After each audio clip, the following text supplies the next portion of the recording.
Welcome back to State of the Union. My guest now is a Republican senator who thinks America's immigration system should be, quote, compassion meets the rule of law. Senator John Curtis of Utah is here with me now in studio. Thank you so much for being here. It's nice to see you. You just heard me speak with the border czar, yes. Tom Homan. Is that the kind of compassionate immigration enforcement you have in mind? You know, it reminded me of a painful conversation. And sadly, a lot of times when we're talking about immigration, it's just painful. It really is. I absolutely believe it's a false narrative that we can't have rule of law and compassion at the same time. But I think we're getting compassion. We're really struggling with compassion. And for instance, going back to the Biden administration, we were told it was compassion to have an open border. It wasn't. That's not compassion. And now what's happening in our cities also feels like it's not compassion. So what should they be doing better? Well, listen, you know I was mayor. If I were mayor, the very first thing I would do is I'd sit down with ICE and I say, I want the bad guys out of my city. And I want my citizens to feel safe. Now let's do that. And too much of that isn't happening. It's like us against them. I don't think these protesters are compassionate. I think that to the extent that ICE is not transparent, it brings this fear into a community. And we've got to get rid of that fear. We've got to get rid of the bad guys and to be compassionate at the same time. We can do it. Just on specifically what's happening in Minnesota and the Somali community, President Trump is ramping up his attacks against Somali immigrants. He said this week they are, quote, garbage, and that he doesn't want them in the country, and they should go back to where they came from. Now, after Charlie Kirk was murdered in your state, everybody talked about turning down the rhetoric, full stop. Yeah. So listen, I've learned, sadly, I can't control anybody but me, right? And the best thing I can do is set my example. And I think all of us need to wake up every morning, look in the mirror and say, what are we doing? What am I doing specifically today to make this country a better country, to make all of our immigrants feel more welcome? That's what we've always had. And I think if more of us would do that, it would matter less what individuals said. Right. But as you know, he's not just an individual. He's the president of the United States calling an entire community garbage. So, you know, it wasn't very long ago, just a little year ago, that we elected him. And we knew very well what we were electing at the time. The country wanted a disruptor. And he's put disruptors into place, Tom Homo and things like that. And that disruption is very, very painful. But you'll have to remember the reason I think the country went that direction is they were very uncomfortable with a number of things we were doing in this country. And we wanted a disruptor. And for good or bad, that's what disruption brings. I want to ask you about the Defense Secretary, Pete Hegseth.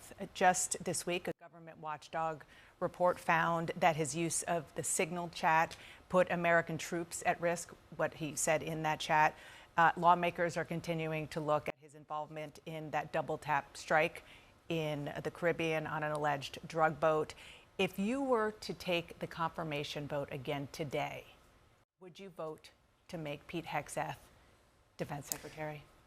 That's a question I can't answer without as much thoughtful research as I did the first time I did that vote. I think you might. Now you have evidence, not research. Yeah, but you know what the reality of it is, if you go on what's in the newspapers, it's near impossible to know exactly what's going on. We heard one day that he had put an order in to kill the survivors. The next day we're hearing something else, and the next day we're hearing something else. But I will tell you, I am pleased with Congress's role of oversight. I think we're doing a really good job of demanding answers and getting answers. I chair the Western Hemisphere subcommittee, and we're going to have a hearing on this. You're having other hearings, and I think Congress really wants to know exactly what's happening and the real facts, not what's reported in the newspaper. And if you go back to his confirmation, that's what I tried really, really hard to do, is like separate out what we're hearing. Let's get to the real facts and let's make a good decision. You said that you are going to have a hearing in the subcommittee that you chair in Western Hemisphere. Are you going to try to get the players involved in that to come up and testify? Yeah, so listen, if I had a magic wand, absolutely. Yeah. Now, my reality of it is... You're an oversight chair. Yeah, but I don't get subpoena authority, right? I don't get to demand that they come. But I think my members on the subcommittee want answers, both Republicans and Democrats. I think you're seeing that on the full committee. The chair and the ranking member are also asking for answers. You're seeing that not just on the Foreign Relations Committee, but I think you're seeing a pretty good bipartisan quest for answers. But are you sure about that? Because certainly it seemed that way at last weekend and the beginning of the week. But then as the week evolved and the top Republican, the top Democrat on the intel committees, for example, and on Armed Services saw the video, there were definitely divergent perceptions of what they saw. And then yesterday, Pete Hegseth said he's not sure that he'll actually release the video. Are you confident you'll see the video, and should it be released? So listen, there's always a fine line between classified and unclassified. I think if you're going to err, in my opinion, you err on the side of transparency. When we're not transparent, it just fuels. So it should be released. I haven't seen it, so I really don't know what's classified and what's not, but I just feel like let's err on the side of transparency. The American people, they like to make decisions too based on facts, not just on what we tell them. And the more we can give them that information, the more comfortable they're going to feel. And that's actually one of the ways we're actually going to restore trust in government, is by being more transparent. We'd love to see that. Let's talk about what's happening in the U.S. Senate this coming week. There is going to be a vote on Thursday to extend the Obamacare subsidies that are running out at the end of the year. I don't need to tell you, 1 in 10 constituents of yours in Utah are on Obamacare. How are you going to vote? So sadly, this is not really a serious effort. Just to extend 3 years, something that has not been working, that was meant to be temporary from the beginning, is not a good vote. We know, look, we need a minimum premium for people, even if it's a couple of bucks. We know we need a cap on income. That's not a serious effort if you're not willing to talk about, look, we know there's flaws with these, and we're not willing to change those flaws. Sadly, there are a lot of Republicans and Democrats talking about both two things. One is, how do we actually lower the cost, not just of insurance, but of health care? And then what do we do in the interim while we're waiting to do that? Those are two really questions that we're not having thoughtful conversation about, and I don't get a thoughtful vote next week. That's not a thoughtful vote to say we're just going to extend what we're doing. Yeah, and that's fair. And the fact that there aren't thoughtful conversations after all of these years is, says a lot about the institution in which you serve. But separate from that, the short term, it's 10 legislative days between now and when the premiums of the existing program do run out. So we're talking about people who are really going to suffer while you're saying Congress isn't talking to each other. Can you at least, would you at least be willing to put a Band-Aid on? You can't have this conversation without saying, we took 6 or 7 weeks away from this conversation while we had this silly shutdown. We wasted valuable time. These conversations were going on before the shutdown. They totally stopped during the shutdown. But even under that, in the best of circumstances, these are complicated issues that you're not just going to be able to throw out there in a couple of weeks. The president called the term affordability, or just the notion of affordability, a con job. You think that's the right message from the messenger in chief? So listen, a year or two ago, when we were told inflation was transitory, you can't tell people who are buying food at the store, they know.